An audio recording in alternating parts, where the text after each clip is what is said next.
Hello, my name is Michael and I'm going to demonstrate how to use Safari on iPhone. So this is an iPhone 12, but it's the same on any iPhone and you can use the same steps. So as you can see here, this is my iPhone screen, and what I'm going to do first to use Safari, which is this icon down here, is I'm going to click on it, but whenever I click on something, that's the same as tapping with your finger. So when I open Safari, there is a search bar here. There are favorite websites. There is your bookmarks, which I'll talk about later, and then there are your other pages. So to search something, you just need to tap here and then type. A keyboard will pop up, but since I'm on my computer, I'll use my keyboard. So if I want to search dog, it'll show up like this, and then this is just Google from here, so you can search anything here. And let's say you want to search for something else, you can hit the bottom on this bottom right, and this will allow you to have other tabs. So you can press this plus button here, and then you can have another new tab. So if you want to search something else like cat, you can search that as well. So let's say if you want to delete one of these, there's an X mark right here that you can hit, and then it'll go away. So if I click right here or tap, it'll be deleted. So yeah, if you want to create a new window, you press this plus here. So let's say you want to bookmark something so you can use it often, then you click this book picture here, and you can go to favorites.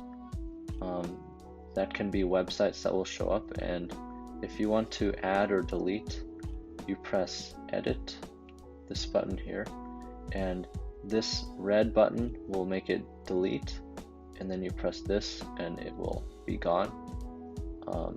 And if you want to reorder, put them in top to bottom, you can click on this 3 lines here and then drag and move them around. But that's how you use favorites. So now there's this glasses line over here. These glasses will show you your history. So let's go here. This is your reading list. So that says it'll let you collect pages and collect links.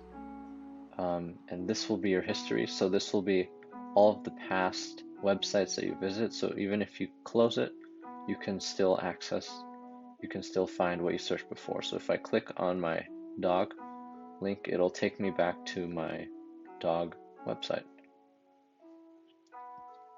So I'm going to close this window now.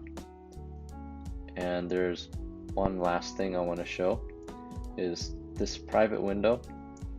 If you want to search something but you don't want ads for it, or you don't want it to show up in your history, you don't want it to be there, then you can use private browsing, and it won't remember your search history or the websites that you visit. So if I search dog in private mode,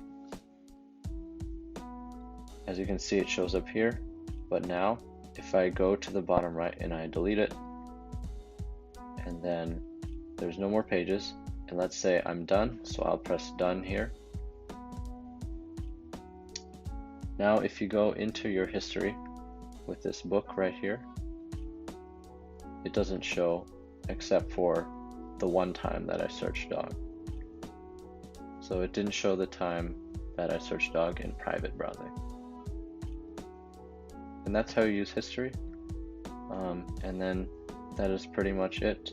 To exit out of private, to go back to where you can see your history, you press the button here again, and then you'll go back to all of your normal websites. So that's how to use Safari on iPhone. It can be any iPhone, iPhone 10, 11, or 12, it all works the same. Hello again, my name is Michael, and I'm going to show how to use Chrome on iPhone. So this time I'm going to be using my personal iPhone, and I'm sharing my screen to show you how to use Chrome. So for me, Chrome is in the bottom left of my screen. So I'm going to click on it here. And as you can see, Chrome looks a little bit like Safari, which is also on iPhone. Once again, you're going to have your search bar here where you can Google anything you want. So in the previous part of the video, I used dog as the example, so I'll also do that here. So as you can see, it looks exactly the same as in Safari. It's just Google. And the difference is here on the bottom, you have the back arrow, you have the forward arrow, you have this plus button, which is for new tabs, just like Safari. And you have this little one with a box here. That'll show you all of the different tabs. So if I click on it, it'll show you all these different things. So it's similar to Safari, but it's a little bit different. So if I click the blue plus on the bottom, it'll create another tab for me, right? And as you can see, the box now has 2 because I have 2 windows. So if I click that 2 again, I can see all of the windows that I have open. So if I searched cat here, I'd have cat open as well as a dog window open. So that's what you can do with Safari. It works in both Safari and Chrome. So if I want to close it, it's the same thing as Safari, except in Chrome, it's going to be on the top right of each box. So I'm going to click the X on cat and it'll go away. So I'm just going to use dog for now. And I'm going to show you what happens when you hit the 3 buttons on the bottom right. So if I click the bottom right buttons with the 3 dots, you'll get a lot of different options. So I'll just go from top to bottom. So this reload button at the top, the one with the little arrow, is just going to restart the page. So it won't delete it, but it'll just reload the tab. So it'll just reopen whatever it is. And then if you have new tab, it'll do the same thing as clicking the big plus arrow at the very bottom. So if I click new tab, it'll create another tab for me. And you can, as I said, you can do it with the very big plus button on the bottom. So I'll use that here. And now I have 3 tabs. So I'm going to use the little box again to close some of the tabs. So I'm going to close this one, and I'm also going to close this one. So going back to the bottom 3 dots at the bottom right. Now, when you click incognito tab, that's the same thing as a private tab in Safari. So if I click that, it'll just be the same thing, except all of my history and my activity won't show up. So if you search something, it won't show up in your browsing history. So let's say I want to search something in incognito mode. Maybe I want to search, maybe let's see, puppy. It'll show me stuff with puppies. Now, if I want to close this tab, so I'll press the 1 at the bottom right, press that, and then I'll press the X at the top right here. It'll close that window and you'll automatically go back to the regular browsing mode, okay?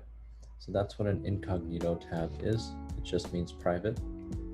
And if I go back to the 3 dots again, you can click on bookmarks and it'll show you all of the different options you can. So right now I don't have any bookmarks, but if you have bookmarks, websites that you like, that you go to often, you can make them as bookmarks and you don't have to search for them always. So now I'm going to hit done. And now if you go to reading list, which is similar to the book icon in Safari, click on that. And that's stuff that you want to save or do later. And again, I don't have that here, but you can do that. And clicking on the 3 dots again. Recent tabs in history are kind of the same thing, but if I do click on history, it'll show me all of the different things that I've searched. So there's that. And then if I want to go to my downloads, it'll show me all of the different things that I've downloaded. So I've only downloaded a newsletter for my school, okay? So I'm going to go back to Chrome, top left. So the last thing is there's settings.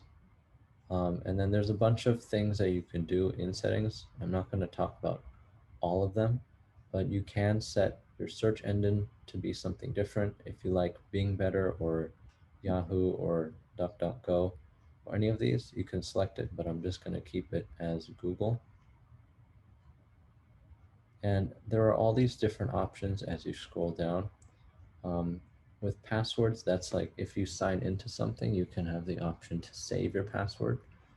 And if you go with payment methods, it'll be like saving your credit card or debit card information. With addresses and more, that's if you search for an address, it could save it for you. And then with voice search, that'll enable you to use your voice when you're Googling something or searching something. Okay, and there's a bunch of other options. Let's say if you want to change from English to a different language. So right now, this will tell me that my websites will be in English. If I want to, I can add a language. Let's say Chinese, right? Then it'll let me visit certain sites in Chinese if I want to. And then if you swipe left, swipe to the left like this, you can delete it and it'll be gone. So that's how you do that.